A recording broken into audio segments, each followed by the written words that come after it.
Welcome, sleepy soul. I'm your storyteller tonight, here to help you drift into deep, peaceful sleep. Before we begin, don't forget to like the video and subscribe for more bedtime stories. Also, let me know in the comments where you're watching from and what time it is. And if there's a story you'd like to hear next, I'd love to know that too. Now, dim the lights, pull up your blankets, and let's dive into tonight's story together. It started with a swipe. Rachel had been scrolling through the dating app for weeks, half out of boredom, half out of loneliness. Most of the faces blurred together, awkward smiles, shirtless mirror selfies, and forced bios that read like copy-paste pickup lines. But then she saw him, Elias. His picture wasn't flashy, just a dimly lit photo of him standing under a streetlight. His jawline was sharp, his smile almost hesitant, as though the camera had caught him off guard. His bio was even stranger. I like long walks at night. I'll find you if you're lost. It should have raised red flags, but Rachel felt something odd in her chest, like a magnetic pull. Against her better judgment, she swiped right. A second later, it's a match! The conversation started normal enough. Elias asked her about her job, her favorite music, whether she liked the rain. His questions were oddly specific, almost rehearsed. But he responded so quickly, as though he'd been waiting just for her. When Rachel asked for a photo outside the dim streetlight one, he refused. Cameras don't always show me right. You'll understand when we meet. By the third night, he suggested it. Let me come to you. I don't mind the drive. Rachel hesitated, her finger hovering above the keyboard. Something about the way he phrased it made her stomach tighten. Come to you. He didn't ask for her address, not directly. Still, against her rational instincts, she typed out the name of her street, not her house number, just the road. And then, an unsettling reply appeared instantly, as though he'd already known. I know it. Rachel laughed it off, convincing herself maybe he'd lived nearby before. But later that night, when she took her trash outside, her blood went cold. At the end of her street, just barely visible beneath the orange glow of the street lamp, someone stood still, too still. Her phone buzzed in her hand, a new message from Elias. Pretty house, cozy lights in the upstairs window. Rachel froze. That was her window. Rachel's heart slammed against her ribs so hard she thought it might break through. She stared at the message on her screen, her breath coming out shallow and jagged. Her thumb hovered over the keyboard, but no words came. She wanted to text back, something sharp, defensive, anything to prove she wasn't scared, but the truth was written all over her trembling hands. She forced herself to glance up, back toward the streetlight. The figure was still there. Tall, motionless, its head slightly tilted like it was watching. The glow from the lamp obscured its features, but she swore she saw the faint curve of a smile. Rachel stumbled backward into her house, locking the door with shaking fingers. She drew the curtains shut, one after another, until not a sliver of outside light could creep in. Her phone buzzed again. You didn't wave back. She dropped the phone onto the couch as though it had burned her. The thought that he could see her, even through the window, even in the darkness, made her skin crawl. She turned every lock in the house, even sliding a chair under the front doorknob like she'd seen in old horror movies. Minutes dragged into hours. At some point, her exhaustion wrestled with her fear, and she dozed off on the couch. When she opened her eyes again, the living room was gray with early dawn. She jolted upright, the chair still braced against the door. For a moment, she convinced herself it had all been a bad dream, a nightmare conjured by loneliness and late-night scrolling. Then she noticed her phone. She hadn't touched it since last night, yet there were dozens of unread messages, each one from Elias. She scrolled, her pulse racing faster with every line. Your porch light flickers when the wind blows. You left your bathroom window cracked open. You look different when you're sleeping. Softer. The last message froze her blood. I liked watching you dream. Rachel's throat closed up. That wasn't possible. She had locked every door, checked every window. She knew she had. But her bathroom window, her knees buckled as she remembered. The old frame sometimes didn't shut all the way, and she hadn't double-checked. She bolted from the couch and ran to the bathroom.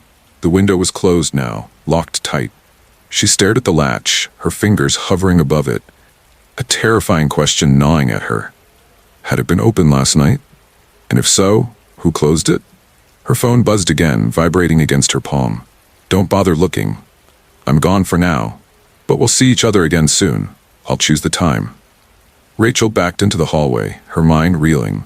Every instinct screamed at her to delete the app, to block him, to erase any trace of him from her life. But beneath the fear, there was something else, something she hated to admit. Curiosity. Who was Elias? How did he know so much about her, her street, her home? The not knowing gnawed at her worse than the fear itself. Against all reason, she opened the app again, scrolling back through his profile. The single streetlight photo was gone, replaced with something new. A photo of her. Not a selfie, not a social media repost. No. It was a shot of her last night, standing on her porch with the trash bag in her hand, her face caught in the dim light of her doorway. The caption beneath it read, "Finally, we match in real life." Rachel's scream never left her throat. Rachel couldn't breathe. Her own face stared back at her from the dating app profile, frozen in that exact moment she'd stepped outside. The grainy light caught her eyes wide. Her lips slightly parted. She hadn't even been smiling. She looked startled, like prey sensing the predator was already there. Her thumb hovered over the screen, trembling so badly she nearly dropped the phone. She tried hitting report profile, but the option was grayed out, as if the app wouldn't let her. Her hands grew slick with sweat as she tapped harder, over and over. But nothing changed. Finally, the app just crashed, her phone screen going black. When it lit back up again, there was a notification she didn't recognize. Not from the dating app. Not from any app she'd downloaded. Just a black icon with a white eye in the center. The notification read, "Don't look away from me again." Rachel staggered back, clutching the phone to her chest. She wanted to scream, to throw the device across the room, but terror rooted her to the floor. How could this even happen? Who had control of her phone? A sound broke the silence. Tap, tap, tap. It came from the bathroom. 3 faint, deliberate knocks against the glass of the window. Rachel froze, every hair on her body rising. Slowly she forced herself to move, each step heavy, as though she was wading through a nightmare. The bathroom door creaked open under her hand. The window was locked. The same latch she'd checked earlier gleamed in the pale morning light. But there was something new pressed against the glass on the outside. A smudge. No more than a smudge. A handprint. Large, pale, and smeared as though someone had pressed their palm against the window and dragged it downward. Her stomach dropped. Rachel stumbled backward, hitting the hallway wall. She pressed her hand over her mouth to keep from screaming. She had to call someone, anyone. The police, her best friend, her neighbor down the street. She grabbed her phone, dialing with frantic speed, but before she could finish, the screen lit up with a video call. It was from Elias.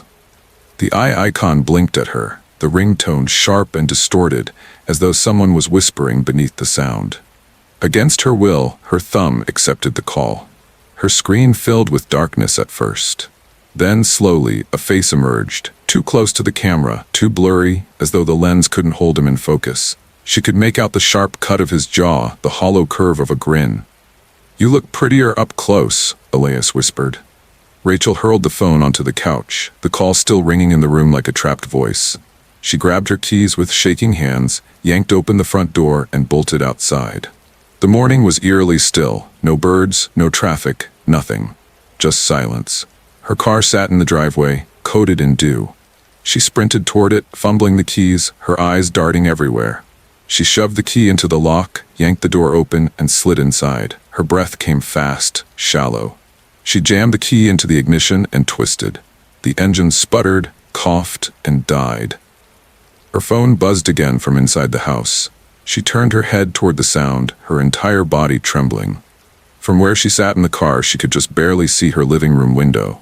The curtains she'd drawn last night were wide open now, and someone was standing there. Not outside, inside. The phone buzzed again. A new message lit up her lock screen in the reflection of her car mirror. "Running won't help. You left the back door unlocked." Rachel's scream cracked the silence of the morning. Rachel's scream echoed through the still air, but nothing answered. Not a neighbor's concerned voice, not a dog barking, not even the usual morning sounds of life. It was as though the entire street had gone mute, sealed off, leaving her stranded in her own waking nightmare. Her hands shook violently on the steering wheel as she turned the key again. The engine sputtered, wheezed, and went silent, mocking her. Her pulse roared in her ears, so loud it drowned out everything else, until she heard it. Click. The unmistakable sound of her back door shutting. Rachel froze, her gaze locked on her house. Her living room curtains swayed slightly, though no wind stirred the trees. Her phone buzzed again inside the house, vibrating against the couch where she'd thrown it. She wanted to run, sprint into the street, pound on the nearest door, but her legs refused to move. Fear pinned her to the seat like a predator's hand on her chest. Then, slowly, she saw it. Movement. Through the narrow crack in the curtains, a figure walked past her window. The silhouette was tall, deliberate, head tilted in that same unnatural angle she had seen from the street lamp. Her phone chimed once more, the sound somehow carrying through the walls, louder, heavier. And then, her car radio, though the key wasn't even turned, crackled to life. "Why are you hiding in there, Rachel?" Elias's voice slithered through the static, deep and playful, as though he were standing right beside her. Rachel clamped her hands over her ears, tears welling in her eyes. "Leave me alone," she screamed into the empty car. The radio hissed. "I can't. We matched. That means we belong to each other now." Something shifted in the corner of her eye. Her rearview mirror caught it first. A fleeting blur, pale and long-limbed, sliding between shadows at the side of the house. She spun, but the yard was empty. The mirror shook slightly, like fingers had just brushed against it. Her phone buzzed again. This time, not from the house, from inside the car. Rachel's breath hitched. Slowly, mechanically, she lowered her gaze. Her phone sat in the cup holder. She hadn't brought it there, she'd left it on the couch. But there it was, screen glowing, a new message lighting up the glass. "Check your back seat." Rachel's throat closed. Her body screamed to flee, to get out of the car, to run barefoot if she had to, but her head turned against her will. She twisted, heart hammering, empty. Just an abandoned jacket, the shadow of her seatbelt. Relief flooded her, shaky and short-lived. She sagged forward, her forehead resting against the wheel. Then the phone vibrated again. Not that back seat. Her blood turned to ice. She snapped her head toward her porch. Through the open curtains, she could see her own living room, her couch, her blanket, the dim glow of her lamp. And there, behind the couch where she had slept the night before, a shape slowly rose. Long, pale fingers curled over the top of the cushions, followed by the top of a head, dark hair slicked against its skull. It wasn't blurry anymore. It wasn't a shadow. It was Elias, smiling. Her phone screen blinked, filling with his words one after another, faster than she could read them. "Don't leave. I'm here now. You wanted to meet, remember? Matches mean forever. Stop fighting it. Stop fighting me." Rachel's sob broke into the cold morning air. She stumbled out of the car, her legs barely holding her, and ran, not down the street, not to the neighbors, but into the woods at the end of the block. Branches clawed at her arms and face, her breath coming out in panicked gasps. Behind her, faint at first but growing louder, she heard footsteps. Calm, measured, not running, just walking. She couldn't make herself look back. Hours might have passed, or maybe minutes. She didn't know anymore. When she finally collapsed onto damp leaves, lungs burning, the forest was utterly still. No birds, no rustle of wildlife, just silence so deep it made her ears ring. Her phone buzzed again in her pocket. Somehow, impossibly, the battery hadn't died. Hands trembling, she pulled it out. One last message. "You can't escape me, Rachel. You downloaded me. You swiped. You chose this. And when the app closes, I don't leave. I live inside your phone, inside your walls, inside you." The screen went black. For a moment, she thought it was over. That maybe she could smash the phone, throw it into the river, and never see his face again. Then, in the reflection of the dead screen, she saw him, standing directly behind her, his grin, wider now, his voice whispering too close to her ear. "And now we don't need the app anymore." The story doesn't end here. Rachel's profile is still out there, buried somewhere on the app, waiting. And if you ever see a man under a streetlight with a sharp jawline and a hesitant smile, with a bio that reads, "I like long walks at night, I'll find you if you're lost," don't swipe. Because once you do, he'll find you too. Story 2. It all started one late Friday evening when Daniel downloaded a new dating app out of boredom. He wasn't looking for anything serious, not really, just something to fill the silence in his apartment after long shifts at work. Most profiles were bland. The usual selfies with filters, bios stuffed with cliché quotes like "love to travel" and "foodie at heart." Daniel swiped without much thought until one picture made him stop cold. Her name was Lena. Her profile photo was unsettling, but he couldn't figure out why at first. The image showed her standing in a dim room, shadows stretching long behind her. Her face was partially obscured by her hair, but her eyes seemed too sharp, too aware, almost as if she was looking directly at him, not the camera. Her bio read simply, "I don't swipe often. If I chose you, it means I've been waiting." Daniel smirked, chalking it up to some overly dramatic attempt at mystery. Still, something about her compelled him to swipe right. His thumb hovered for a moment, an odd twinge of hesitation in his gut. Then, with a quick flick, match. Almost instantly a message appeared. "I'm glad you finally found me." Daniel blinked, frowning. "Finally?" He typed back, joking, "Guess I was late to the party." She replied right away, "Not late, right on time. I've been watching you scroll." A nervous laugh escaped him. Creepy sense of humor, he thought, but the speed of her responses unsettled him. No pause, no typing bubbles, just messages firing back as if she knew what he would say before he said it. After a few minutes of small talk, she asked something that made him pause. "Would you like me to come over tonight?" Daniel stiffened, his eyes flicking toward his darkened windows. He hadn't shared his address. He hadn't even told her his neighborhood. He tried to shake it off, typing, "That's bold. You don't even know where I live." Her reply came before he finished blinking. "I do." A chill crept up his spine. He sat there staring at the screen, debating whether to close the app, delete it, or laugh it off. But then another message appeared. "Your porch light is out. You should fix that. It makes your place too easy to find." Daniel's stomach dropped. Slowly, with stiff movements, he turned his head toward the window. His porch light had gone out 2 nights ago, and he hadn't gotten around to replacing it. And in that moment, he realized something terrifying. She wasn't joking. Daniel's breath caught in his throat. He stared at the glow of his phone screen. The words etched in white against black as if they had been carved there just for him. "Your porch light is out. You should fix that. It makes your place too easy to find." His mind scrambled for an explanation. Maybe it was a coincidence. Maybe she'd guessed. Maybe she lived nearby. But no one would have guessed that. His porch light was broken, yes, but there were dozens of apartments in this complex, hundreds of lights lining the street. For her to mention his exact detail felt like a knife twisting in his gut. His thumbs trembled above the keyboard. He tried to type something light-hearted, something casual to cover the shiver racing down his spine. "You've been spying on me? Lol." Her reply came instantly. "Spying? No, I just notice things. I notice you." Daniel set the phone down on the couch beside him, suddenly hyper-aware of the silence in his apartment. His refrigerator hummed faintly. Pipes creaked above the ceiling, but those noises, familiar as they were, only made the emptiness louder. He stared at the black television screen across the room. For a moment, he thought he saw movement reflected there, a shadow sweeping across his living room floor. He snapped his head around. Nothing. The phone buzzed again. He flinched. "You shouldn't sit with your back to the window. Anyone could be watching." A jolt of panic shot through him.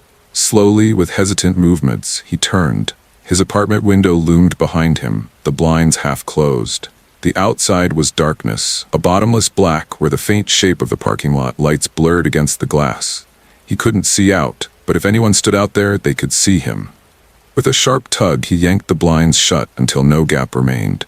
His pulse thudded in his ears, the sound filling the silence. Buzz. Another message. "Better. I like when you listen." Daniel swallowed hard, his throat dry. He opened the app again, staring at Lena's profile picture. Something about it looked different now. Before, her eyes had been sharp, piercing. But now her smile seemed wider. Her face seemed closer, as though the picture had shifted slightly while he wasn't looking. His chest tightened. He scrolled down, desperate to check if maybe he was imagining it. The photo description hadn't changed. It still said, "I don't swipe often. If I chose you, it means I've been waiting." But beneath it, a line of text he swore hadn't been there before flickered faintly. "I'm outside." Daniel's stomach plummeted. He lurched to his feet, heart hammering, and stumbled toward the door. He pressed his eye to the peephole. squinting into the dim hallway. It was empty. The flickering light above the stairwell cast long shadows, but there was no one there. Relief washed over him for only a second. Then his phone buzzed again. Wrong door. He spun around, eyes wide, and rushed to the living room window. His fingers trembled as he pulled the blinds apart just an inch, just enough to peek through. At first, he saw nothing, just the still, dark parking lot below. Cars lined in silence. Shadows stretched across the pavement. But then, beneath the broken glow of the streetlight, a figure stood. Lena. Her head tilted upward, directly toward his window, her hair hanging like a curtain around her face. Even from this distance, he could see her lips curl into a slow, deliberate smile. Daniel staggered back from the window, nearly tripping over the edge of the coffee table. His phone buzzed again, skittering slightly against the couch from the vibration. Finally, "You see me?" He didn't remember typing it, but his phone glowed with a reply already sent. "I see you too." His blood ran cold.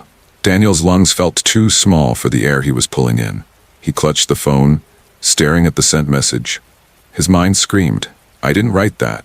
I didn't press send." Yet there it was, his words, written in his tone, like his hands had been guided without his control. The screen buzzed again, a fresh reply rolling in before he could process the last. "Good, keep looking at me." His head snapped toward the window. He didn't want to. Every instinct screamed at him to run, to hide, to shut his eyes and pretend none of this was real. But his body disobeyed. Against his will, he shuffled forward, feet dragging across the carpet until his forehead nearly touched the glass. Lena was closer now. Not across the lot anymore. Not beneath the streetlight. She stood directly below his window, head still tilted back, eyes locked on his. Her hair swayed slightly, though the air outside was completely still. Daniel stumbled backward, fumbling for the blinds, yanking them shut with a ragged gasp. His phone buzzed again. "Why did you look away? That hurts me." The words crawled across the screen like something alive. He typed back with frantic fingers, desperate, shaking. "Who are you? How do you know where I live? If you don't leave right now, I'm calling the cops." For the first time, silence. No buzz. No reply. The screen dimmed in his hand, plunging him into the low hum of his apartment. Relief flickered for a fraction of a second, then the phone rang. Unknown number. The ringtone echoed too loud in the room. His thumb hovered above the screen, frozen. Against every ounce of logic screaming, "Don't answer," he pressed accept. Static hissed, sharp and biting. Then a voice, low and velvety, slithered through. "Daniel." His stomach clenched so violently he nearly dropped the phone. "You don't need to call anyone else. I'm already yours." He hung up, hurling the phone onto the couch. The sound of it bouncing across the cushions filled the silence with ugly thuds. He pressed both palms to his temples, forcing himself to breathe. It's a sick prank, he thought. Someone hacked the app. Someone's watching with a drone or camera. It's not real. It can't be real. But then he noticed something that froze him colder than anything else. The blinds. When he had closed them, they'd been tight, no gaps left. Now, just a thin slit had opened, like fingers had pried it apart. Through it, a pale eye watched. Daniel stumbled backward, his body slamming against the wall. The phone buzzed on the couch. Once, twice, a flood of messages poured in, each one arriving faster than he could blink. "Don't run. You're mine. You wanted this. Why are you afraid of me? We matched. That means forever." The messages stopped all at once. The sudden silence felt heavier than the noise. Daniel crept forward, shaking, and picked up the phone. Only one new message remained. "Let me in." His breath rasped in his throat. He looked toward the door. The knob trembled. Slowly, carefully, deliberately, it turned left, then right. Testing. Daniel lunged for the chain lock, pressing his weight against the door with everything he had. The knob twisted harder now, rattling violently, but the chain held. And then it stopped. The quiet pressed in, suffocating. His heartbeat thundered in his chest. Every muscle coiled tight. For a long, terrible moment, nothing happened. Then the phone buzzed again. "Nice locks, but you forgot the sliding glass door." Daniel's stomach lurched. His head whipped toward the kitchen. Beyond it, the narrow hallway led to the patio, the sliding glass door, the one he hadn't checked. With dread sinking into every limb, he turned his eyes slowly, too slowly, toward the shadowed glass at the end of the hall, and there she was, inside. Her reflection stretched long against the glass, but her body was already standing in his kitchen, pale hand pressed against the counter, lips curling into an impossible grin. And his phone, still buzzing in his hand, lit up with one last message. "See? You didn't even have to invite me. You swiped. That was enough." Daniel's scream tore from his throat, raw and desperate, bouncing off the walls of his apartment. He stumbled backward, his heel catching on the edge of the rug. He crashed hard against the coffee table, pain shooting up his side, but the shock barely registered. His eyes never left the figure in the kitchen. Lena didn't move like a person. She stood too still, as if gravity bent differently around her. Her grin split wide, impossibly wide, teeth catching the dim light. Her hair shifted though the air was still. For a long, terrible moment, she just watched him, head cocked, smile frozen, like a doll waiting to be wounded again. Daniel's breath came out in ragged bursts. His mind screamed, "Run, get out, escape." His body refused. He felt as if invisible strings tethered him to her presence. Then, with deliberate slowness, Lena lifted her hand and pointed toward him. Not a gesture of threat, worse, an invitation. His phone buzzed in his hand. He almost dropped it, but his eyes darted down involuntarily. "Come closer. Don't make me chase you." Daniel hurled the phone against the wall. The screen spiderwebbed, fragments scattering across the floor. The buzzing didn't stop. It grew louder, deeper, as if the phone had a voice of its own, humming with her laughter. He bolted. Muscles surged into action, fueled by pure terror. He sprinted toward the front door, ripped the chain lock free, and yanked at the knob. It wouldn't budge. He pulled harder. Nothing.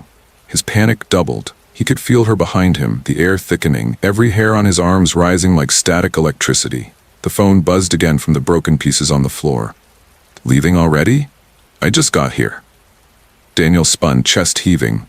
Lena was gone from the kitchen, vanished. His eyes darted around wildly. Shadows stretched long and wrong across the walls. The hum of the refrigerator faltered, then died. His apartment sank into silence, so profound he could hear the blood rushing in his ears.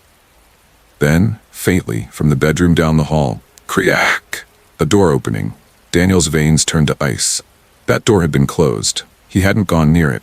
He moved slowly now, each step heavier than the last, as though he were sinking into the floor. His hand slid along the wall for balance. The hallway stretched impossibly long, darker with each step he took. He reached the bedroom door. It hung half open, swaying slightly. Inside, the room was dim, lit only by the pale glow of the street lamp outside the window. His bed sat empty. The sheets rumpled from the night before. The closet door stood ajar. The silence was suffocating. His phone buzzed again, this time not from the living room, but from the nightstand beside his bed. Daniel's stomach dropped. He hadn't brought it in here. He reached for it, hand trembling. The screen lit up on its own, without his touch. The dating app was open again. Lena's profile glowing bright. Her picture had changed. No longer the dimly lit photo of her standing in shadows. Now it was a picture of him. Daniel, standing in his own living room, mouth open mid-scream. His knees buckled, vision blurring. His hand clamped over his mouth to stifle the noise. He staggered backward, knocking into the dresser. The picture frame on top rattled and fell, glass shattering against the floor. The crash broke the silence. And then, from the closet, a whisper. "I told you, Daniel, matches mean forever." The closet door creaked wider. Two pale hands slid out first, gripping the frame. Then her face too close, stretching impossibly wide to fit through the gap. Her eyes glowed faintly, locking onto his. Daniel lunged for the window. Fingers clawing at the latch, it wouldn't open. He slammed his fists against it, frantic. Behind him, the closet door moaned open fully. He didn't need to turn. He could feel her crawling closer, the air bending, her breath cold against the back of his neck. The phone buzzed one final time. "Don't fight it. You swiped. You wanted this. Now I'll never leave." Daniel's scream filled the night, then cut off, swallowed by silence. The next morning, his neighbors reported nothing unusual. No noise, no struggle. His apartment stood eerily untouched, except for one thing. His phone, resting neatly on the couch. The dating app was still open. His profile photo had changed. It was no longer Daniel's smiling picture from months ago. It was something new. An image of him standing in the shadows of his own bedroom, eyes wide, mouth open, frozen in the moment of terror. And beneath it, a caption, "I don't swipe often." But if I chose you, it means I've been waiting. The story doesn't end here. That profile is still out there, waiting for another swipe, waiting for you. Story 3, it started with a swipe. Doesn't it always? Daniel had never been the kind of guy who liked dating apps, but after his last breakup, his friends insisted he try one. Everyone's meeting people online now, they said. You just have to put yourself out there. So, late one night, Daniel gave in. The glow of his phone lit up his bedroom as he scrolled through the endless profiles. Faces blurred together, smiling selfies, filtered vacation shots, awkward mirror photos. Nothing stood out, until he saw her. Her name was Lena. No last name, just Lena. Her photo was strange, but in a way that pulled him in. She wasn't posing like the others, wasn't grinning into the camera. Instead, she was standing in what looked like a dimly lit hallway. Her face was half in shadow, her smile faint but hauntingly beautiful.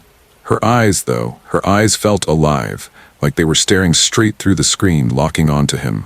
Daniel hesitated only a second before swiping right. His heart gave a little jump when the screen lit up with "It's a match." Almost instantly, a message popped up. "Hi, Daniel. I've been waiting for you." Daniel frowned. That was fast. Too fast. Still, he typed back, fingers shaky on the keys. "Hey, I'm surprised we matched this quickly. You seem different." Her reply came within seconds. "Different is good. I don't swipe often, only when I'm sure." Something about that answer sent a chill creeping along his arms, but he shook it off. People like to sound mysterious online. It didn't mean anything. They kept talking. Her messages were short, but always just enough to keep him hooked. She asked about his apartment, his job, what floor he lived on, whether he lived alone. Questions that, in the moment, felt intimate, personal. But the longer he typed, the more he realized. He hadn't asked her a single thing back. It was like she already knew him. Eventually, his eyelids grew heavy. He told her he'd better get some sleep. Her last message of the night came as his phone dimmed beside his bed. "Good night, Daniel. Don't forget to lock your door." Daniel froze. He hadn't told her he was going to bed. He hadn't told her about the door. He lived on the 3rd floor of an old building. No one could just see his front door from outside. The apartment suddenly felt colder. He got up, crossed the dark room, and checked the lock anyway. It was already bolted shut. When he returned to bed, his phone lit up one last time on the nightstand. Another message. "Sweet dreams. I'll see you soon." Daniel didn't sleep much that night. And when morning came, he would realize that this match wasn't just another profile. It was the beginning of something he could never unswipe. Story 4. It started with a swipe. Doesn't it always? Daniel had never been much of a dating app person. He liked to tell himself he was old-fashioned, that meeting people in person felt more authentic. But the truth was, he was lonely. Nights felt longer lately. His apartment seemed emptier. And after a bad breakup that left him more bruised than he wanted to admit, Daniel found himself staring at his phone, thumb hovering over a little flame-colored icon. The app had been sitting on his screen for weeks, downloaded by a friend who swore by it. "You'll see, man. Everyone's meeting online now. You're overthinking it," his friend had said over beers. So one night, when the city outside his window was hushed and his apartment was bathed in that pale blue glow from his television, Daniel finally gave in. He opened the app. The profiles rolled by, one after another. Girls smiling too wide, angles tilted for the perfect selfie. Vacation shots of beaches, mirror pictures with messy backgrounds. It all blurred together, impersonal and exhausting, until he saw her, Lena, just that.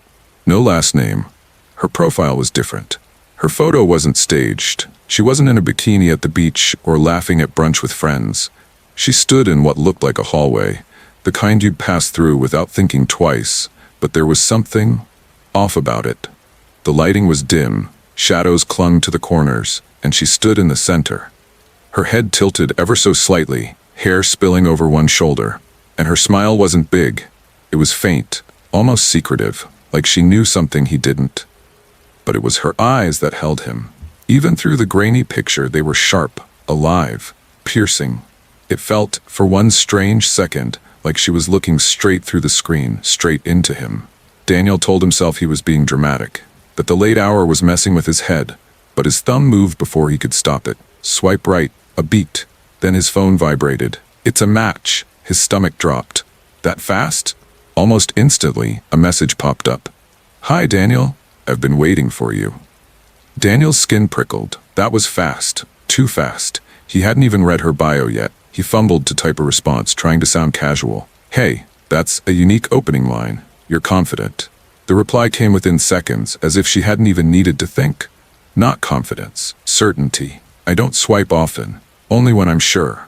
Daniel exhaled slowly. A little intense, sure, but maybe she was just trying to stand out. He'd heard people were bolder online. That's all it was. The two of them kept chatting.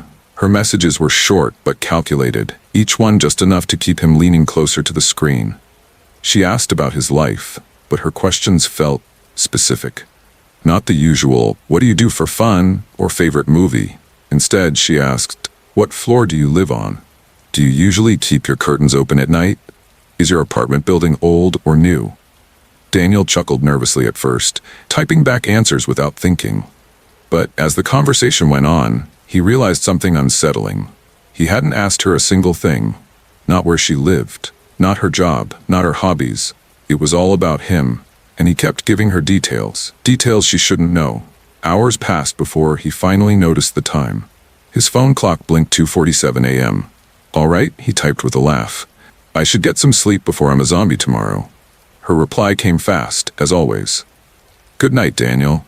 Don't forget to lock your door." Daniel froze. He hadn't told her he was going to bed. He hadn't mentioned his door. He lived on the third floor of a narrow, aging apartment building. From the street, no one could even see his door. The air in his bedroom grew suddenly cold. He stood, heart thudding, and crossed the dark room. His feet felt heavier with each step.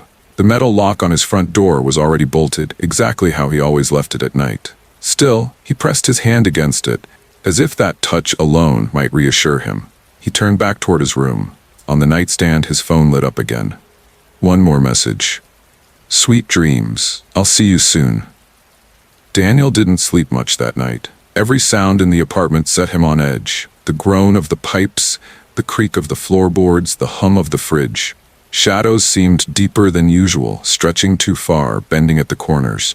And though his phone stayed silent after that, he couldn't shake the feeling that if he reached for it, if he dared light up the screen again, her eyes would be there, watching him. He thought about deleting the app right then. But some part of him, curiosity maybe, or pride, stopped him. In the morning he'd tell himself it was just a weird night, that it meant nothing. But deep down, Daniel already knew. He hadn't just matched with Lena. She had found him. Daniel woke the next morning with his heart still heavy in his chest. The first thing he noticed wasn't the weak sunlight spilling between the blinds, or the aching stiffness in his back from tossing all night. It was the phone on his nightstand. The screen was dark, silent, but he felt as though it was watching him. He rubbed at his eyes, trying to convince himself it had all been some weird, late-night paranoia. Maybe Lena's comment about his door was just a lucky guess. Or maybe he had mentioned something about his apartment in a way he didn't remember. People overthink things when they're tired. That was all. Still, he hesitated before unlocking the phone. When he finally did, the dating app was still open, stuck on Lena's profile. He hadn't remembered leaving it that way. Her face stared back at him, half in shadow, lips curled in that small, knowing smile. He noticed something new this time, something subtle. Her photo wasn't static. It almost seemed different. Her eyes, they weren't looking at the camera anymore. They were looking slightly off to the side, as if her gaze had shifted while he was sleeping. Daniel blinked hard, shaking his head. "You're imagining things," he muttered, his own voice startling him in the silence of the room. He set the phone down, grabbed his keys, and forced himself into the day. At work, things didn't get better. He spent half his shift checking his phone, half convinced she would message him again. Each vibration made his stomach twist. But the strange thing was, Lena never messaged first. Not once. The app stayed quiet until Daniel opened it, and then, instantly, her responses came. It was as though she was waiting. By lunch, he broke down and typed, "So, Lena, what do you do for fun?" The reply flashed up immediately. "I like watching people, learning their routines, seeing them when they think they're alone." Daniel's breath caught in his throat. He stared at the screen, half expecting her to type, "Haha, just kidding." But nothing came. The three dots never appeared. He put the phone away, refusing to look at it again until his shift ended. That night, Daniel came home to his dim apartment, tossing his keys onto the counter. He tried to unwind, cooking something simple, flipping through channels, but his thoughts kept circling back to Lena's message. "I like watching people." He shook his head. It was creepy, sure, but maybe she meant people watching at cafes, at parks. Everyone said that kind of thing sometimes, right? He was just overthinking. As he settled onto the couch, he noticed something strange. His curtains were drawn halfway open. Daniel froze. He always kept them shut. Always. He lived alone, and he hated the idea of strangers looking in. He was sure, absolutely sure, he had closed them before leaving for work that morning. He tried to rationalize. Maybe he'd forgotten. Maybe he'd bumped them when he left. But the thought wormed into his head, quiet and unshakable. What if someone else was here? He swallowed, forcing a laugh. Okay, paranoia level 100. Chill out, man. Still, he went to double-check the lock on his front door. Bolted. Solid. When he returned to the couch, his phone was waiting for him on the coffee table. Screen lit. A new message. "I like the blue mug you used this morning. It suits you." Daniel's blood ran cold. His eyes darted to the kitchen. The blue mug still sat in the sink, a faint coffee ring staining the bottom. He hadn't told her about the mug. He hadn't posted a picture. He lived alone. He typed back quickly, his hands trembling. "How do you know that? Are you messing with me?" The reply came immediately. "I notice things. I told you I've been watching you for a long time." Daniel's breath came out shallow and fast. His finger hovered over the unmatch button on the app. But the second he touched it, his phone vibrated again. "Don't do that. If you unmatch me, I'll have to come over myself. And I don't think you're ready for that." Daniel dropped the phone like it had burned him. The silence in the apartment was deafening. He sat there, frozen, staring at the phone glowing faintly against the dark tabletop. He wanted to delete the app. He wanted to throw the phone in the trash, but deeper down he realized something horrifying. He believed her. She wasn't bluffing. Somehow, she knew where he lived. Somehow, she was close. And as the minutes stretched on, as the hum of the fridge sputtered and the pipes in the wall creaked, Daniel began to realize he wasn't alone in his apartment. Not really. The shadows seemed to shift just a little too much. The silence pressed in a little too heavy. And every time he blinked, he swore he saw the faint outline of a figure reflected in the black screen of the TV. That night, Daniel locked every window, every door. He even shoved a chair under the front knob, his heart hammering. But when he returned to his bedroom, phone still in hand, another message was waiting. "You don't have to be scared. I'm already inside." Daniel dropped the phone onto the sheets, his pulse roaring in his ears, and from somewhere in the apartment, faint but real, came the unmistakable sound of a floorboard creaking under weight. Daniel sat frozen in his bed, staring at the phone he'd just dropped onto the sheets. The glow of the screen lit up the room in soft blue, pulsing faintly like a heartbeat. "You don't have to be scared. I'm already inside." Those words burned themselves into his mind. A sound cut through the stillness, the groan of a floorboard in the hallway just outside his room. Slow, deliberate. Not the sharp creak of a building settling, but the weight of a footstep. Daniel's entire body locked up. He strained his ears, breath caught halfway in his throat. Silence. Then another creak. Closer. He scrambled for something, anything, to defend himself. His eyes landed on the lamp beside the bed. He yanked it free from the socket, the cord snapping against the nightstand, and clutched it tightly in both hands. His palms were slick with sweat, his knuckles white. The silence stretched. The air in the room grew heavier, pressing down on him. And then, whispering. At first, he thought it was the wind through the cracks of his window. But no, the whispers were inside, low and indistinct, like someone speaking just beyond the edge of his hearing. The words curled in his ears but dissolved when he tried to focus on them. Daniel's skin prickled. He couldn't tell if the whispers came from the hallway or from his phone still glowing faintly on the bedspread. He forced himself to move. His legs swung over the edge of the bed, the floor icy against his bare feet. Slowly, quietly, he crossed the room and pressed his ear against the door. Silence again. He almost convinced himself it was nothing, some trick of nerves and exhaustion, until his phone vibrated sharply behind him. The noise shattered the stillness like a gunshot. Daniel spun around, heart racing. The phone had lit up with another message. "Don't look for me in the hall. You'll only see me when I want you to." The room seemed to tilt. Daniel staggered backward until his shoulders hit the wall. He wanted to scream, to call someone, to do something. But who would believe him? Hey, this girl from a dating app is haunting my apartment? No. Instead, he grabbed the phone with shaking hands and began typing furiously. "What do you want from me? Why me?" The response came before he even hit send. "Because you swiped, you chose me, you invited me in." Daniel's knees weakened. He sank onto the edge of the bed, lamp still clutched in one hand. Another message. "I like how you look when you're scared." His breath caught. Slowly, he raised his head. Across the room, in the dark reflection of his TV screen, he saw himself. Pale, wide-eyed, lamp raised like a weapon. But in the far corner of the reflection, behind him, something else moved. A shadow. A figure, faint and formless, too tall, too thin, its head tilted at the same angle Lena had in her profile picture. Daniel whipped around. Nothing. The corner was empty. His stomach twisted, bile burning the back of his throat. He staggered toward the closet, yanked it open. Empty. He dropped to his knees and checked under the bed. Nothing but dust. But when he stood again, the phone vibrated once more. "You're wasting time. I'm closer than that." Daniel's breathing quickened, the room spinning. He wanted to run, but where? Outside? Into the cold night? Into streets where she might be waiting? The whispers began again, stronger this time, louder. They filled the room, sliding under the door, crawling from the shadows. Daniel pressed his palms to his ears, but the voices were inside his skull now, circling like vultures. "Daniel," one of them hissed. This time, the word was clear. His name, spoken in a voice he recognized. Lena's voice. He staggered back, slammed his back against the window, and felt the glass rattle. Desperate, he reached for the latch, clawing at it with sweaty fingers. But it wouldn't budge. It was sealed shut, painted over years ago by some careless landlord. The whispers cut off. Silence, and then knock, knock, knock. 3 sharp raps against the inside of his closet door. Daniel dropped the lamp.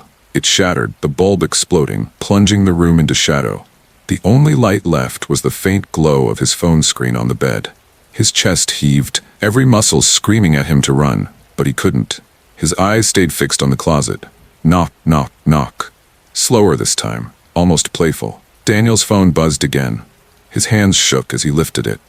Should I come out now? He threw the phone across the room, watching it skid under the dresser. The glow disappeared into shadow, leaving him in near darkness.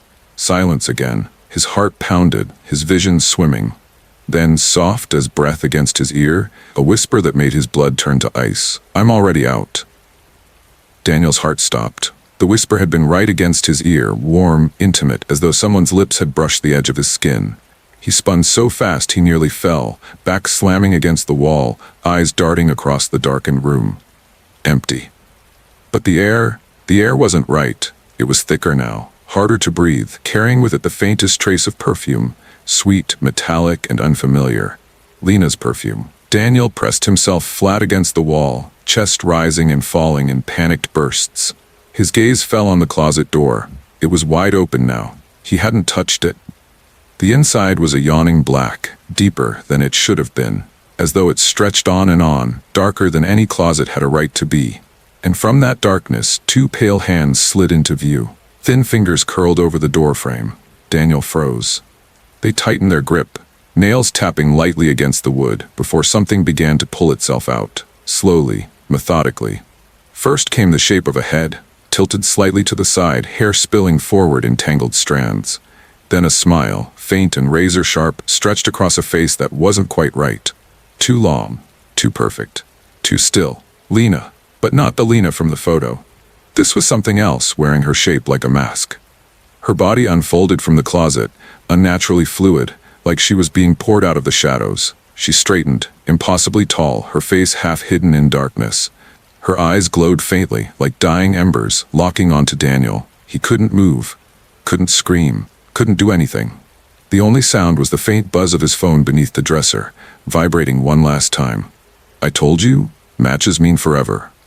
Lena took a step forward. Her bare feet made no sound against the floor, but the shadows clung to her, stretching out with each movement. Daniel scrambled sideways, fumbling for the doorknob. His sweaty hand slipped once, twice, before catching hold. He yanked, but the door wouldn't open. He shoved his shoulder against it, teeth gritted, but it held fast. Behind him, Lena laughed softly. It wasn't a human laugh. It was layered, fractured, echoing as though 100 voices laughed inside her throat. "Please." Daniel finally screamed, banging against the door. "Please, just leave me alone." The laughter stopped. Silence stretched for a long, unbearable moment. Then Lena's voice, sharp and clear. "Why would I leave? You invited me in the moment you swiped. That's the rule." Daniel's strength gave out. He collapsed against the door, tears streaming down his face, chest heaving in broken sobs. The room grew colder. The air pressed tighter, heavier. And then he felt it. Hands, cold, thin fingers pressing against his shoulders, gripping. He didn't dare look up, but he could feel her leaning close, her hair brushing his face, her smile curving inches from his ear. "Don't cry," she whispered. "It'll be easier if you don't fight." The shadows surged. Daniel screamed, a raw, desperate sound that cut through the night, then stopped, silenced mid-breath. The next morning, neighbors reported nothing unusual. No sounds, no screams, just quiet, like every other night. But Daniel's apartment was empty. No signs of struggle. His bed was made. His shoes sat neatly by the door. The only thing out of place was his phone, lying in the middle of the floor, screen still glowing faintly. The dating app was open. Daniel's profile had changed. It no longer showed his smiling face from months ago. Now it was something new. A photo of him in his bedroom, eyes wide with terror, mouth frozen mid-scream. And beneath it a caption that hadn't been there before. "Looking for someone special. Someone who won't unmatch. Forever only." Some people claim Daniel's profile is still active on the app. They say it appears at night, never during the day. And sometimes, if you swipe right, the match happens instantly. When it does, you'll get a message. Short. Simple. "Hi. I've been waiting for you." And if you reply, if you let the conversation go on long enough, you'll hear her too. Whispers in the dark. The sound of footsteps in the hall. And maybe, just maybe, someone breathing softly against your ear while you lie awake, frozen, realizing that a swipe was never just a swipe. It was an invitation. One you can never take back. Story 5. It started, as most bad decisions do, with loneliness. Daniel had been living in the city for nearly a year now, working long nights at an office job that seemed to drain more out of him than it gave back. His friends from college had scattered, each locked into their own worlds, and while he wasn't desperate, the silence of his apartment pressed on him a little more each night. That's when he downloaded the app. It wasn't one of the big-name ones either. He'd tried those before and they felt stale, predictable. Faces swiping past like TV channels you'd already flipped through 100 times. This app was different, newer, sleek, but oddly plain. The kind of app you wouldn't even find unless you were searching at the wrong hour, in the wrong state of mind. It called itself Forever After. The tagline underneath the logo read, "Matches are forever." Daniel laughed when he saw it. The kind of cheap slogan meant to tug at people, desperate for something lasting. But still, he signed up. He filled in the blanks, name, age, height, the usual, and uploaded a picture of himself smiling at a friend's barbecue 2 summers ago. The smile didn't feel real anymore, but it looked better than the tired, hollow-eyed reflection staring back at him from his bathroom mirror. Scrolling through the profiles, Daniel noticed something strange. There weren't that many. Maybe a dozen in his area, all women, all oddly photogenic. Their smiles were wide but still. Their eyes seemed to follow as he swiped past. He almost deleted the app right then, chalking it up to bad coding or some scam that would end with him being asked for money. But then, he saw her, Lena. Her profile was simple. Just one photo. A young woman standing under a streetlight at night, hair falling in messy waves around her shoulders. She wore a dark jacket, hands tucked into the pockets, chin slightly tilted like she was listening to something just out of frame. Her bio read, "I don't like games. I'm looking for something permanent. If we match, don't unmatch, please." Daniel hesitated, thumb hovering over the screen. The photo was unsettling in a way he couldn't put into words. But her eyes, they pulled him in. He swiped right. Almost instantly a notification popped up. "It's a match." Daniel blinked. His phone buzzed again before he could even react. A message. "Hi Daniel, I'm glad you swiped. I've been waiting." The words sent a ripple down his spine. He hadn't even realized how late it had gotten. The glow of his phone, the only light in the room. Outside, the city was silent, unusually still. He typed back, half smiling at the coincidence. "Wow, that was fast. Nice to meet you, Lena." Her reply came instantly, as if she hadn't even needed to type. "Nice to meet you too, tell me." "Are you alone right now?" Daniel frowned. Weird opener. He started to reply with a joke, something about his cat, except he didn't have a cat. And he hadn't told her anything about pets in his profile. His phone buzzed again, another message sliding in before he could respond. "I can hear you breathing." Daniel froze. His apartment was silent, but suddenly he felt exposed, like someone was outside his door, listening. He forced a laugh, typing quickly. "Good one." Creepy, but funny. No reply. The typing bubble appeared, disappeared, appeared again. Finally the words loaded. "Don't close the app." Daniel's finger hovered over the power button of his phone. The unease had hardened into something heavier now. Something real. The screen flickered, once like static. Then another message appeared, longer this time. "If you close it, you'll regret it. Matches mean forever, Daniel. You can't undo forever." Daniel's chest tightened. He set the phone down on the nightstand, backing away as if it might burn him. The silence in his apartment thickened. The air felt heavier, pressing into his lungs. He glanced toward his window. For a second, just a second, he thought he saw movement in the reflection, a figure standing behind him. But when he whipped around, the room was empty. Daniel didn't sleep that night. Every time he closed his eyes, he imagined the glow of his phone lighting up on the nightstand, new messages popping in from Lena. His chest rose and fell too quickly, the silence of the apartment stretching thin like old wallpaper, ready to peel away and reveal something awful beneath. When the first hints of morning seeped through the blinds, Daniel dared to look at his phone again. There were 12 unread messages. Hands trembling, he opened them. "You didn't close the app. Good. You're smarter than most. You don't need to be afraid of me. Fear makes things worse. I like you, Daniel. You feel different. You don't hide behind lies like the others. I want to see you soon." The next messages were worse. "Don't forget to eat something today. You skipped dinner. That shirt you wore last night doesn't suit you. Try the black one. Keep the blinds closed. The light makes your skin look too pale." Daniel dropped the phone onto the bed, heart hammering. There was no way she could know any of that. He tried to steady his breathing, telling himself it was some elaborate scam, maybe even a hacker. But then his eyes flicked to the window. The blinds were open a crack, just enough for someone standing across the street to see in. The unease turned to dread. He yanked the blinds shut, cursing under his breath, and marched toward the door. He needed air, coffee, anything to get away from the suffocating pull of that phone. But when he reached for the knob, he froze. Another buzz. He shouldn't have looked, but he did. "Don't go outside, please. Not yet. I'm not ready for you to leave." Daniel's stomach dropped. The message had come through before he even touched the door. Slowly, he pulled his hand back and stepped away. His phone buzzed again. "Thank you." By midday, Daniel convinced himself it was paranoia. People could get information about you online. Your job, your building, even your clothes if you posted enough pictures. Maybe Lena had just been observant. Maybe. Still, he couldn't bring himself to delete the app. Something about the threat, "matches mean forever," stuck to him like tar. He tried once, thumb pressing down on the uninstall icon, but the screen had glitched, freezing until he gave up. Instead, he did the only thing he could think of. He texted her. "Okay, Lena, what do you want from me?" The reply came instantly. "I want you to trust me. I want to know you.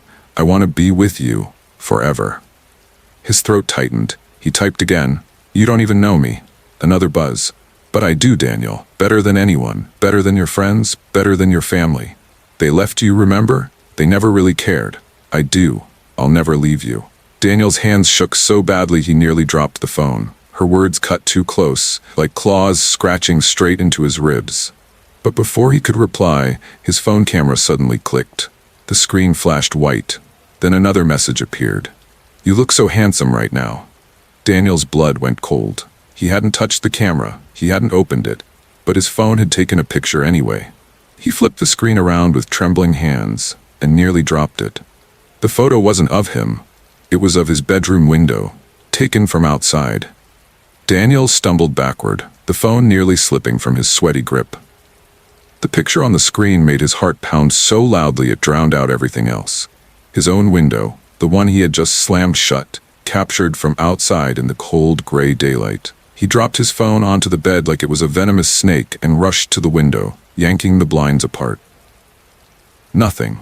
Just the street below, quiet, empty, washed in the dull glow of an overcast sky. No figure.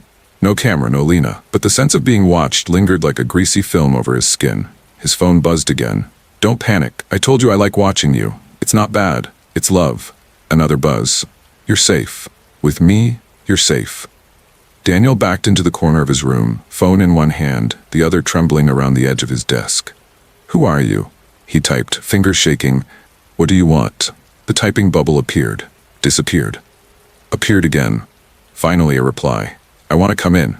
Daniel's blood ran cold. He threw his phone onto the bed again and bolted for the door. This time he didn't care, he was leaving. He twisted the knob hard, it didn't move. The door was still locked. He flicked the deadbolt. Nothing. Tried again. Nothing. It was like the mechanism had fused. His phone buzzed from across the room. "Don't run, please, I'll be gentle." He froze, eyes darting to the phone. Another message appeared. "Look behind you." Daniel's stomach flipped. Slowly, as if his body were moving through thick syrup, he turned toward the window. The blinds were moving, just slightly, like fingers had brushed against them. His phone buzzed again. Almost there. Daniel lunged across the room, snatched up his phone, and bolted to the bathroom, slamming the door shut. He crouched in the tub, clutching the phone like a lifeline, his breath ragged and shallow. Another message. "You can't hide from forever, Daniel." He typed back with both thumbs, adrenaline shaking him from the inside out. "I'm calling the cops." The reply was instant. "No, you're not." The screen flickered once, twice. Then a new photo loaded. Daniel stared at it. It was the bathroom door, taken from inside. He looked up at the door handle. It turned, just a fraction, but enough to make his breath catch. He backed further into the tub. His phone buzzed again. "Don't be scared. I told you. I only swipe when I'm sure, and I'm sure about you." Then another photo appeared. Daniel's heart stopped. It was a picture of him, crouched in the tub, holding his phone, taken from above. Daniel's hands went numb. The phone slipped from his grip, clattering onto the tile, but the image remained seared into his mind. Himself, crouched in the tub, captured from an angle no one should have been able to reach. He didn't move. He didn't breathe. Somewhere beyond the bathroom door, the floor creaked, a slow, deliberate step. Then another. The air thickened, heavy and electric, as though the apartment itself was holding its breath. His phone buzzed on the tile beside him. The vibration echoed like a wasp rattling in a jar. Against every instinct screaming inside him, Daniel reached down and turned it over. A new message glowed on the cracked screen. "You don't have to be afraid. This is what you wanted. Someone who will never leave. Someone who will know you completely. Someone who will stay." Then another photo loaded. It was his front door, wide open. Daniel's pulse spiked. He knew he had locked it. He knew. But there it was, standing ajar, the hallway behind it stretching into blackness. Another photo appeared, the living room, taken from inside. Then the hallway. Closer. Then the bathroom door. Each image came one after the other, like a series of footsteps captured in still frames, advancing closer with every buzz. Daniel gripped the phone with white knuckles, his chest convulsing with every shallow breath. The next image appeared, the bathroom door. Wide open. Daniel snapped his head up. The door in front of him was still shut, bolted. He blinked, his vision swimming. The phone buzzed again. "Come out, Daniel.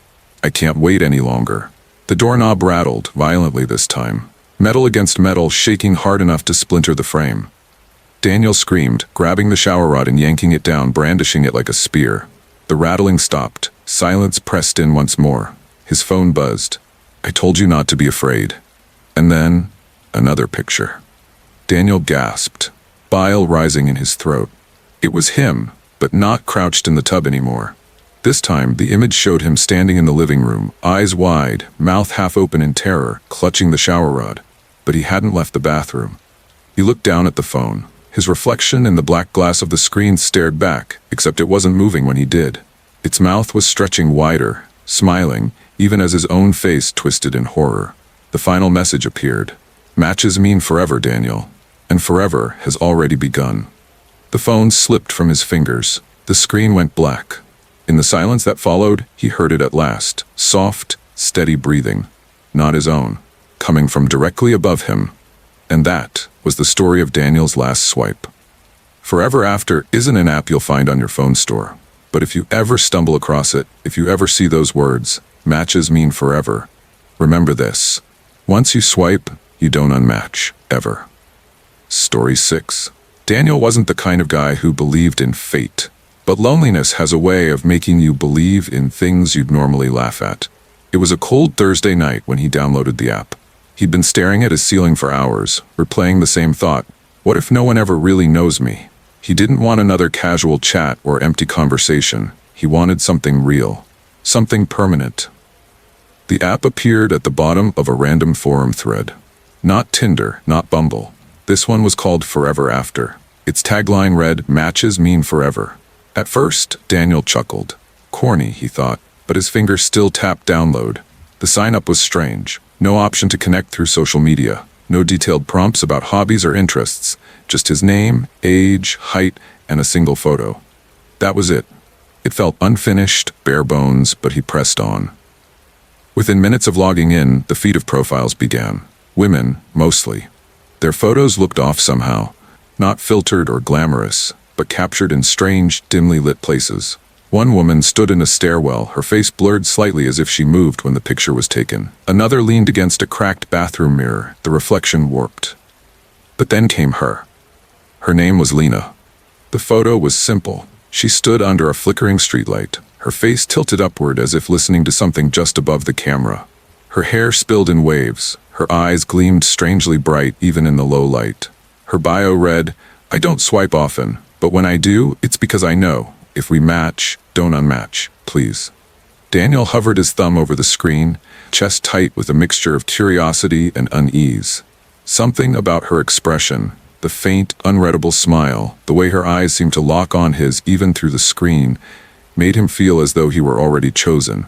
He swiped right. The screen lit up instantly. It's a match. Before he could process it, a message appeared. "Hi Daniel, I've been waiting for you." His stomach flipped. He hadn't even said anything yet, but she already knew his name. Still, his fingers typed before his brain caught up. "Hey, that was fast. Nice to meet you, Lena." Her reply came instantly. "Nice to meet you too. Tell me, are you alone right now?" Daniel frowned, laughing nervously at the bluntness. He started to reply with something sarcastic, but the typing bubble appeared again, cutting him off. "I can hear you breathing." The phone slipped in his sweaty hands. For a moment, he sat frozen, his bedroom eerily quiet, the shadows pressing closer in the dim light. He forced a shaky laugh and typed back, "Creepy joke, but okay." But no reply came. The typing bubble pulsed, then stopped. Then one last message appeared. "Good night, Daniel. Don't forget to lock your door." Daniel's breath caught.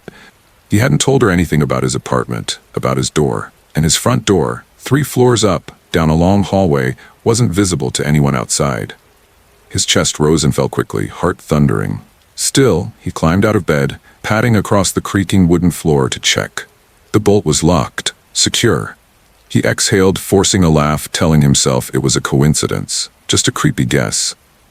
But when he returned to bed, the phone lit up one final time on his nightstand. "Sweet dreams. I'll see you soon." Daniel barely slept that night. Every creak in his apartment sounded louder. Every shadow along the walls seemed to lean toward him. By morning, he convinced himself it was just a prank. Maybe the app pulled personal data from his phone. Maybe it was some AI trick to seem intimate. That had to be it. But when he grabbed his phone, his chest tightened. 12 unread messages. He opened them with a trembling thumb. "You look tired, Daniel. You didn't sleep well, did you? Don't worry, I'll take care of you. I like watching you. Your apartment is so quiet. It suits you."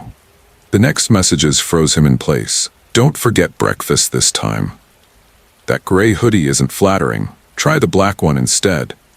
Close the blinds before you leave. The sunlight makes your skin look sickly."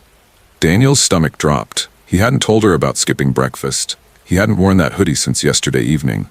And his blinds, he glanced over his shoulder. They were open, wide open.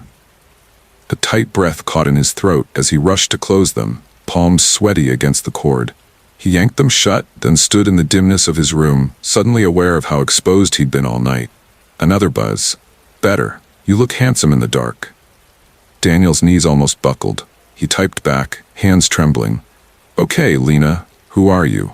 How do you know all this? The reply was instant, like she'd been waiting. Because I see you, because I listen, because you're mine now. He dropped the phone onto the bed and stumbled back. His apartment suddenly felt like a cage, the walls pressing tighter, the air heavier. By midday, Daniel forced himself outside. He had to break the spiral, breathe fresh air, see real people. He walked down the busy street, earbuds in, trying to pretend everything was normal. But the buzzing didn't stop. He ignored it at first, let the notifications stack up, but by the time he reached the corner coffee shop, curiosity gnawed at him. He opened the app. Dozens of messages. I told you not to go out. Why are you ignoring me? Come back, now. They don't deserve your smile. Only I do. Daniel's throat tightened. He turned, scanning the crowded street. Dozens of strangers passed, faces blurred by motion, no one paying him any attention. And yet the certainty burned in his gut. Someone was watching him. His phone buzzed again. This time, a photo. Daniel's heart seized as he opened it. It was him, standing at the exact street corner he was at now. Same hoodie, same coffee shop in the background. Taken from just a few steps away. He whipped his head around, panic surging through him. People milled everywhere, but no one held up a phone. No one pointed a camera. Just strangers going about their day. Another photo came through, a closer shot. His face, wide-eyed and searching. Then a message. Don't run, Daniel. You'll only make me chase you. Daniel's breath came fast, shallow. His heart pounded in his throat so loudly that it drowned out the city's noise. The phone buzzed again, a thin vibration against his palm like the tremor of a live wire. Another message. I'm closer now. Daniel's eyes darted to the reflections in the coffee shop's windows. People moved inside, sipping their drinks, typing on laptops. Nothing out of the ordinary, except for one small dark figure across the street. A hood pulled low, not moving, watching. He blinked. The figure was gone. His phone buzzed again, this time a photo. It showed him standing at the edge of the coffee shop window, but the angle was impossible. It was as if the photo had been taken from inside the shop, from right behind him, yet he hadn't seen anyone there. Daniel's stomach turned. He bolted. He ducked into side streets, weaving through traffic, shoving his phone deep into his pocket like it could no longer hurt him if he didn't look. His apartment wasn't far. He could get back there, call the cops, smash the phone, anything to break this nightmare. But the buzzing never stopped. Each time muffled against his leg, insistent, like a heartbeat that wasn't his own. By the time he stumbled into his building's stairwell, his palms were slick with sweat. He gripped the banister to steady himself. The buzzing slowed. He pulled the phone out. One new message. Stop running. You're making this harder than it needs to be. Daniel's chest heaved. He typed back, fingers shaking so badly the letters came out crooked. What do you want from me? Instant reply. Forever. He stared at the word, just one word. Black text on white screen, but it felt like a door closing behind him.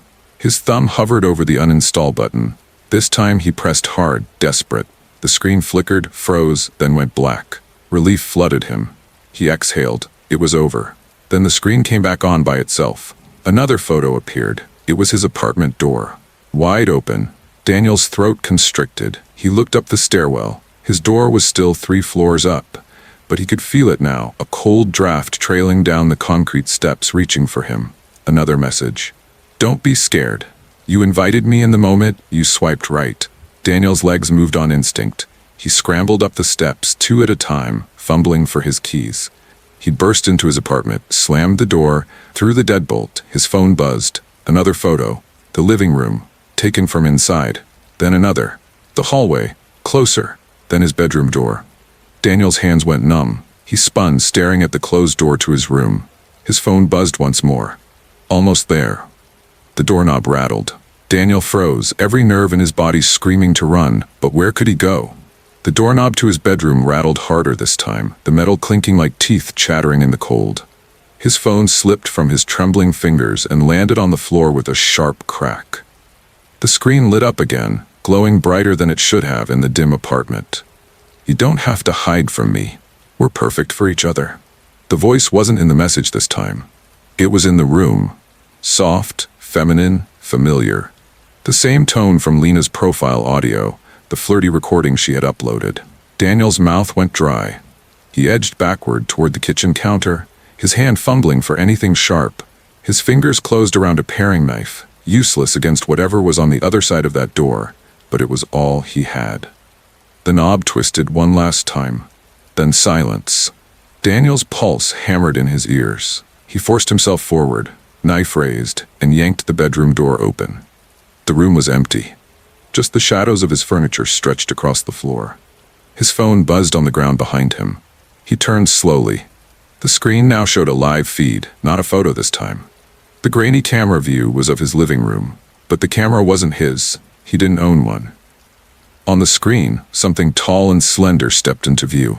Its arms bent wrong, too long for its frame, its face blurry and glitching like a corrupted video file.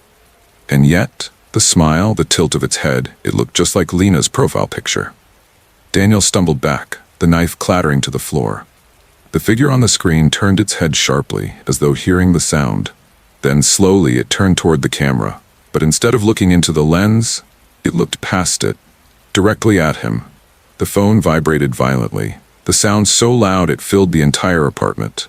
Daniel grabbed it to shut it off, but the screen went black, reflecting only his pale face. Then words scrolled across in blood-red text. "You swiped right, now you're mine." The lights in his apartment flickered. The phone slipped from his grip as the reflection behind him moved, something shifting, rising taller in the glass, stretching thin arms toward his shoulders. Daniel didn't even have time to scream before the darkness swallowed him whole. The next morning, his neighbors reported the apartment door standing wide open. The only thing left inside was a phone on the floor, its screen cracked and frozen on one image. A dating profile. Lena.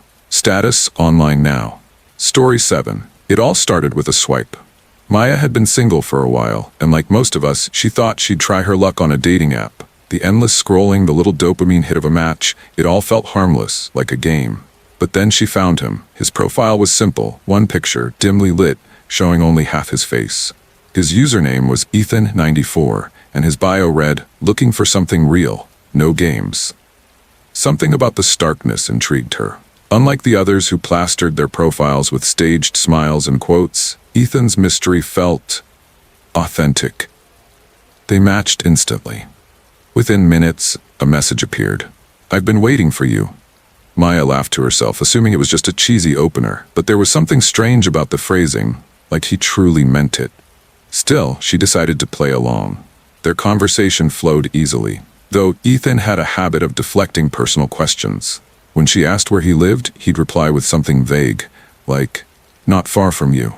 When she asked what he did for work, he simply said, "I watch people." At first, Maya thought it was a joke, but then came the picture.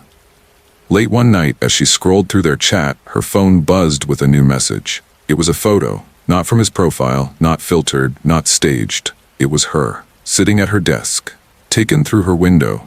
Her heart dropped. She lived on the 3rd floor. She typed quickly, "How did you get this?" But the reply came almost immediately, like he had been waiting for her to see it. "I told you. I watch people, especially the ones I care about." The room suddenly felt too small.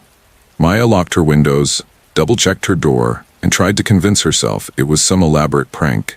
Maybe an old photo he found online. But deep down, she knew the truth. Because in the picture, she wasn't just sitting at her desk. She was holding the same cup of tea she had in her hand right then. Her phone buzzed again. "You look even prettier when you're scared." Maya's breath hitched as she dropped the mug, porcelain shattering against the hardwood floor. She stared at her phone, the words glowing against the dark backdrop of the chat. Every shadow in her apartment suddenly seemed alive, every faint sound from outside amplified. She typed back with trembling fingers, "Who are you? How do you know where I live?" For several seconds, the typing bubble appeared. Then it stopped, then appeared again, like whoever was on the other end was savoring her panic. Finally, the reply came, "I told you already, Maya. I've been waiting for you." Her stomach twisted. She hadn't told him her name. She checked her profile. No last name, no specific details, no workplace, nothing that would give it away. She forced herself to think rationally. Maybe it was someone she knew playing a cruel joke. Maybe a friend messing with her. But the more she thought about it, the more impossible that seemed. Her blinds had been closed all evening. Her phone buzzed again. Another photo. This time it was darker, grainier, but the subject was clear. Her front door. The photo was taken from inside the building hallway. Maya's blood ran cold. She staggered back from the door, knife-sharp adrenaline kicking in. Her breathing grew shallow. Slowly, she reached for the nearest object, a kitchen knife she'd left out after dinner, and clutched it tight, her knuckles white around the handle. The phone buzzed again. This time, no picture. Just a message. Don't open the door. Not yet. Maya's eyes darted toward the door. Silence. Then, so faint she almost missed it, the sound of footsteps, slow and deliberate, moving down the hall outside her apartment. Her hand shook as she inched toward the peephole. But the thought of actually looking through it made her skin crawl. Instead, she backed away, heart pounding so hard she thought it would burst out of her chest. The buzzing of her phone shattered the silence again. Another message. You always double-lock your door. I like that about you. Her heart stopped. She turned toward the door, lips parting in a shaky whisper. How do you know that? Almost instantly, another reply lit the screen. Because I'm looking at it right now. Maya's pulse thundered in her ears, the knife slick in her trembling grip. She backed deeper into the apartment, away from the door, from the possibility that someone, or something, stood just inches away on the other side. Her phone buzzed again. This time it wasn't a message, it was a video call. From Ethan, 94. Her throat tightened. She wanted to hurl the phone across the room, but some awful, gnawing curiosity made her thumb hover above the screen. Against every instinct screaming at her not to, she accepted the call. At first, the screen was pitch black. Then, slowly, an image bled through the static. It was her apartment hallway, captured in shaky, handheld motion. The camera tilted, moved closer, until it stopped directly in front of her door. Maya's knees nearly buckled. Whoever it was, they were out there right now, live streaming her terror back to her. The video crackled, and a voice, distorted, warped, but undeniably male, whispered through the speaker, "You shouldn't have swiped right." The screen went dark. Maya stumbled backward until her spine hit the wall. Her mind raced. Should she call the police? A neighbor? Her best friend? Her thumb hovered over 911. But before she could press it, another photo appeared in her chat. This one wasn't from the hallway. It was taken from inside her apartment. She stared at the image, horror anchoring her in place. The angle of the photo was impossible. It was from the ceiling, looking down at her, at that very moment, with her knife in hand, eyes wide, phone in the other. Her phone buzzed again. "You look even better in person." Maya's scream caught in her throat. She dropped the phone, the screen shattering as it hit the floor. Then, from the corner of her apartment, the darkest corner she had thought was empty, something shifted. A faint sound like the scrape of skin against the wall. Her heart stopped. She wasn't alone. Maya's breath rattled in her chest as she fixed her gaze on the corner of the room. At first, it was only a shadow, blending with the dim glow of her lamp. But then it moved again, uncoiling, rising, unfolding into something tall and thin. Her fingers tightened around the knife, though deep down she knew it was useless. The figure leaned forward, its face still hidden in shadow, but the air around it felt wrong, heavy, like the oxygen itself was being drained. Her phone buzzed violently on the floor, broken screen flickering with fragments of light. Words scrolled across the cracked display, each letter jagged, pulsing. "I told you, I've been waiting for you." The shadow stepped forward, and for the first time, Maya saw its face. Or rather, its lack of one. Its features shifted like water, morphing between strangers she had seen on the app. A smile here, a pair of eyes there, lips curling into a grin she recognized. Ethan's grin. Her body screamed to run, but her legs betrayed her. The figure cocked its head, studying her with that ever-changing face. Then, in a voice that layered multiple tones, male, female, familiar, and foreign, it whispered, "You invited me in the moment you swiped right." The lights flickered violently, plunging the apartment into darkness. Maya lashed out with the knife, but the blade cut only air. The shadow was gone. No footsteps, no sound, Nothing but silence. Her phone buzzed one last time. She forced herself to look. A new photo had appeared. Her bed, sheets pulled back, pillow waiting. The message beneath it chilled her to the bone. See you tonight. Maya staggered toward the door, fumbling with locks, desperate to escape, but the door wouldn't budge. The locks spun wildly on their own, clicking shut one by one as though controlled by unseen hands. Behind her in the pitch black, something breathed. Close. Too close. And the last thing she felt before everything went dark was a hand, ice-cold, impossibly long-fingered, sliding gently over hers. The next morning, neighbors reported strange noises coming from her apartment, but when police entered, it was empty. No sign of a struggle, no trace of Maya at all, only her phone, glowing faintly on the floor. On its cracked screen was a new profile, freshly created, waiting for its next victim. Username, Maya23.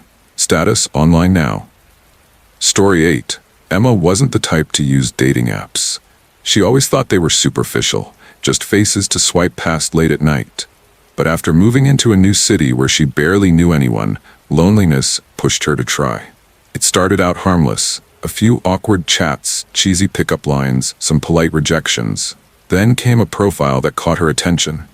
The username was Hollow Heart. The photo was unsettling in its simplicity. A man sitting in a dimly lit room, his face obscured in shadow except for the faint glint of a smile. His bio was just one sentence. I don't want to meet everyone, just you. Emma stared at it longer than she should have. Something about it felt off, yet magnetic. Against her better judgment, she swiped right. The match was instant.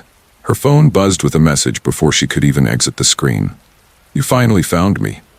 Emma blinked. She hadn't even said hello yet. She typed back, jokingly. That's one way to start a conversation. Do I know you? The reply came almost immediately. You will.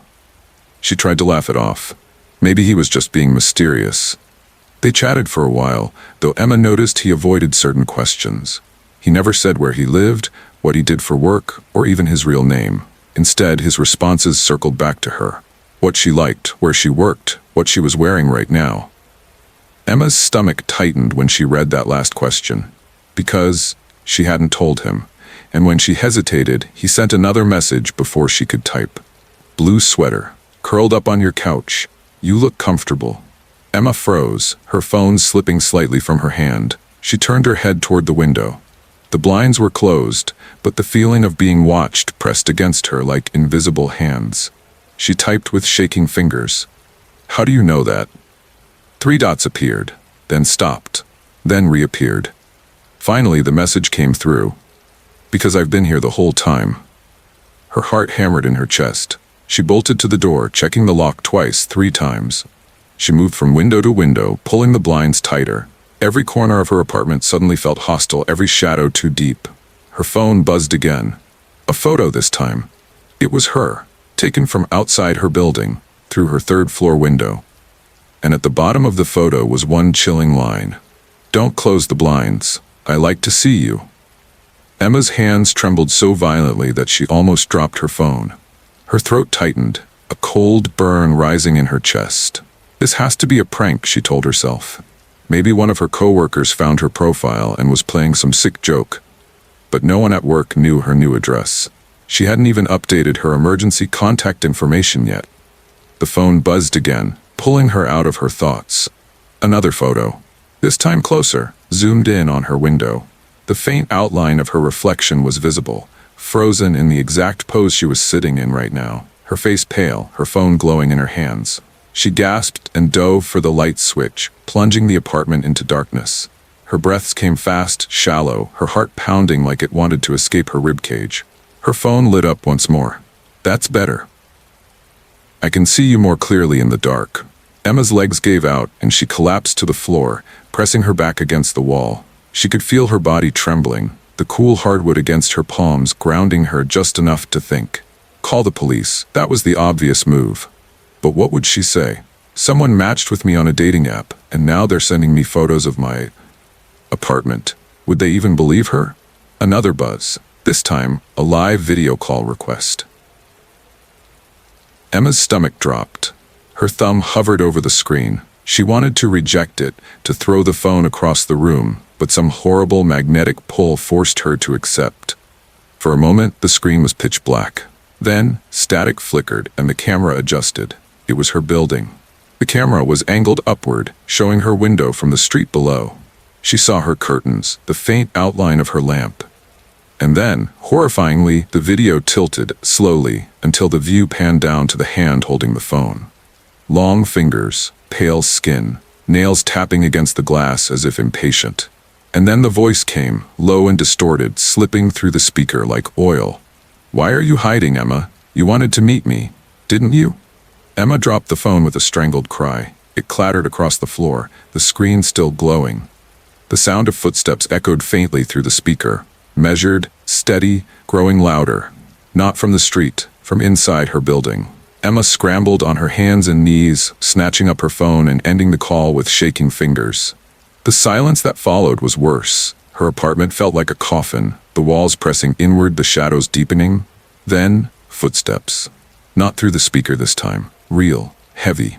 Just beyond her front door. She clamped a hand over her mouth to stifle her breathing, her eyes locked on the door handle.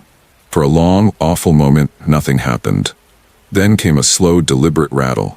The metal squealed as if someone was gently testing the lock. Her phone buzzed in her hand.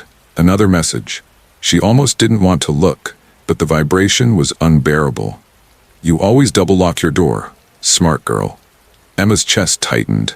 Her phone slipped from her sweaty grip and thudded against the floor. How could he know that unless... She forced herself to look at the peephole. Slowly, carefully, she rose to her feet, knife still in hand, heart pounding in her ears. She pressed one eye to the tiny glass. At first, nothing. Just the dimly lit hallway. Then movement. Someone leaned into view. Too close, far too close, as though his face was pressed directly against the peephole on the other side. She couldn't see details, only an outline, the suggestion of a grin stretching too wide to be natural. She gasped and stumbled backward. The figure didn't knock, didn't speak, just stood there, breathing softly against the other side of her door. Her phone lit up again, the glow harsh in the darkness. Another picture. This one wasn't of her window, or her door. It was of her, right now, standing in her darkened apartment, knife in hand, staring wide-eyed at her phone. The photo had been taken from inside. Emma's knees went weak. She turned in a frantic circle, knife raised, every nerve screaming. The apartment was silent, but the shadows seemed to stretch, to bend, as though something was moving between them, just out of sight. Then came the next message, arriving before she could even breathe. "I told you, Emma. I don't want to meet everyone, just you." And from the kitchen, in the pitch black, she heard it, 3 slow taps on the counter. Someone was already inside. Emma's chest constricted as the taps echoed through her apartment, measured, deliberate, like someone playing with her fear. Her grip tightened on the knife, but her hands were slick with sweat. "Get out," she whispered, her voice breaking. "Get out of my apartment." Silence. Then her phone buzzed again. She glanced down, a new message from Hollow Heart. "But I'm already home." Her vision blurred with tears. She backed toward the door, but the locks, she could see them, were slowly sliding into place on their own. The top bolt clicked shut, then the chain lock slid across. One by one, every barrier sealed, as though invisible hands were locking her in. Her phone buzzed again. This time, not a message. A photo. It was her bedroom. The bed sheets pulled back, pillow waiting. Another buzz, a second photo. Her bathroom mirror, faint condensation spelling out the words, "Smile for me." Emma's breaths came in ragged sobs. She raised the knife higher, her body trembling. Then, footsteps, from the hallway that led deeper into her apartment. Slow, dragging, uneven, like someone deliberately scraping their feet across the floor. She turned toward the sound, every muscle taut with terror. Out of the darkness, something began to form. A tall figure, its face wrong, blurry, shifting, flickering between different features. For a heartbeat, she thought she saw her own reflection staring back at her from its face. It tilted its head, grinning impossibly wide. The voice that followed was layered, distorted, like a chorus of voices overlapping. "You invited me the moment you swiped right." Emma's scream tore through the apartment as the lights blew out, plunging everything into suffocating black.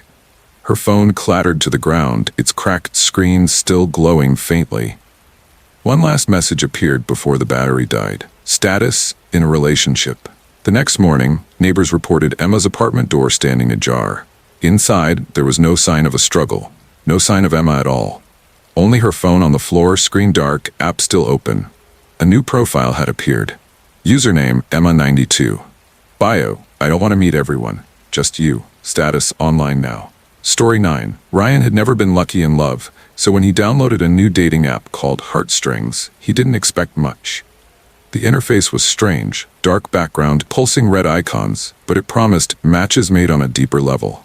His first few swipes were disappointing. Blank profiles, half-loaded pictures, strange bios that didn't make sense. But then, one caught his eye. Her name was Lena. Profile picture, a soft-lit selfie, just enough to show a smile, but her eyes were shadowed. Bio, I only appear to the ones who need me. Ryan smirked. Cheesy, but intriguing. He swiped right. A match, instantly. A message appeared before he even had time to put his phone down. I've been waiting for you. Ryan chuckled, shaking his head. Smooth, he muttered aloud. He typed back, have we talked before? The reply came in seconds. Not here, but I know you. Better than you think. That made him pause, but curiosity won over unease. They talked for hours about music, about loneliness, about the ache of never quite fitting in. She seemed to know all the right things to say, finishing his thoughts, predicting his answers. At first it felt flattering, until it started feeling uncanny. When he asked to video chat, she declined. Not yet, you'll see me soon enough. Later that night, after he shut off the lights and climbed into bed, his phone buzzed again. Half asleep, he opened the app. A new message from Lena. Turn toward the window. Ryan froze. His room was dark, curtains half closed, the night pressing against the glass. Slowly, he turned his head. Something moved outside, a pale outline, standing perfectly still in the shadows just beyond the window pane. His phone buzzed again. Don't be scared. It's just me. Ryan's breath caught in his throat. He blinked hard, thinking maybe it was just a reflection, but the figure didn't vanish. It was there, unmoving, face obscured in the dark. His phone buzzed again. Invite me in. The words glowed against the screen, cold and final. He dropped the phone onto the bed, pulling the blanket tighter around himself. But curiosity gnawed at him. Slowly he looked back at the window. The figure was closer now, pressed against the glass. And this time, it smiled. Ryan froze. The smile on the glass widened, teeth too sharp, too long. His phone lit up once more. I'm already inside. A floorboard creaked behind him. He didn't dare turn around. Cold breath brushed Ryan's ear. A whisper followed. Thanks for swiping right. The lights went out. Silence. Story 10. It started with something so harmless, an app. Ryan had been single for a while, and after endless nudges from his friends, he finally downloaded HeartMatch, one of those newer dating apps that claim to know you better than you know yourself. At first, it felt fun. Swipe left, swipe right. Smiles, bios, and little pings of validation when someone matched with him. Most conversations fizzled out. Some profiles felt suspiciously fake, but then there was her. Her name was Mara. Her profile photo was disarmingly simple. Long black hair falling over one eye, a dimly lit cafe in the background. Not overly posed, not filtered, just natural. Almost too natural, as if she'd been caught mid-stare. Something about her expression made Ryan pause, but he swiped right anyway. It's a match. Within minutes, she messaged, "You look exactly like I hoped." The words made him laugh nervously. Maybe it was just a flirty opener. Still, he typed back. Hours passed in a blur as their conversation deepened. Her replies were instant, sharp, and eerily tailored. When Ryan mentioned his favorite horror films, she listed the same obscure titles. When he described his childhood fears, she told him she had those exact ones too. By 2 a.m., Ryan felt like he was talking to someone who knew him better than he knew himself. And yet, he couldn't shake a strange unease, like Mara wasn't discovering him, she was remembering him. His phone buzzed with one last message before he finally tried to sleep. Don't worry, Ryan. I'll see you soon. He never told her his address. Ryan jolted awake at 3:13 a.m. His phone glowed. One new message. Look outside. He turned to the window. Someone was standing there. Ryan jolted awake at 3:13 a.m. His phone glowed. One new message. A whisper at his ear. Thanks for swiping right. The room went dark.